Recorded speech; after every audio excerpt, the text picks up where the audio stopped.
Ով է համարվում անհետ կորած, Պաշտպանության հանձնաժողովում օրենքի նոր նախագիծ է։ Հստակեցվում են անհետ կորած համարվողի կարգավիճակը, նաև ընտանիքի ու հարազատների իրավունքները։ 44-օրյա պատերազմից 5 տարի անց Արդարադատության նախարարն ասում է, բազմաթիվ չլուծված հարցեր կան։ Որպես անհետ կորած անձանց հարցերով լիազոր մարմին նախատեսվում է ազգային անվտանգության ծառայությունը։ Սահմանվում են նաև անհետ կորած համարվողի ընտանիքին տրվող արտոնությունները։ Երկարատև հիվանդության, մահվան դեպքերում ընտանիքների անդամներին տարվա ընթացքում մեկ անգամ կարող է վճարվել միանվագ դրամական օգնություն։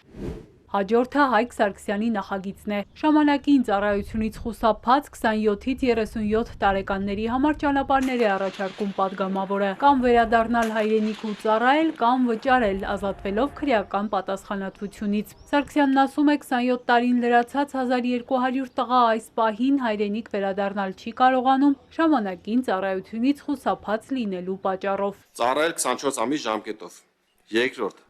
ծառայել 12 ամիս ժամկետով եւ պետական բյուջե վճարել 2.5 միլիոն դրամ։ Երրորդ,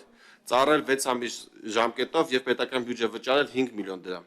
Չորրորդ, ծառայել 1 ամիս ժամկետով եւ պետական բյուջե վճարել 10 միլիոն դրամ։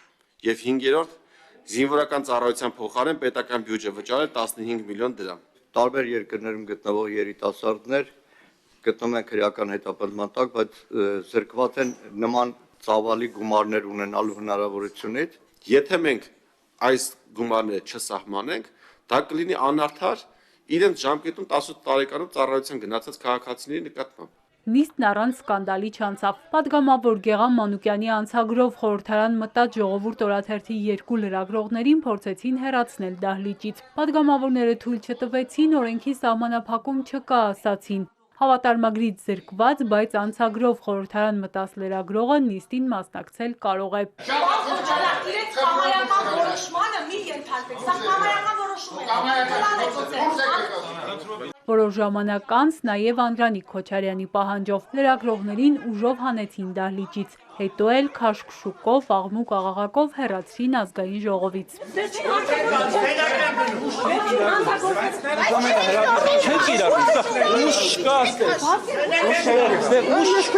Շատ չանցած Ալեն Սիմոնյանն անդրադարձավ տեղի ունեցածին։ Լրագրողները, որոնք որ հավատարմագրով գրված չեն ստացել զրկվել են, չեն կարող այնտեղ գտնվել։ Ես ուզում հասկանալ մեր լրատվական դաշտի հետ ինչ է կատարում, այսինքն նպատակը գալ լուր տալ նա ինֆորմացիան փոխանցելն A-կետից B-կետ, թե սեփական անձի շուրջ սկանդալ սարքելն է։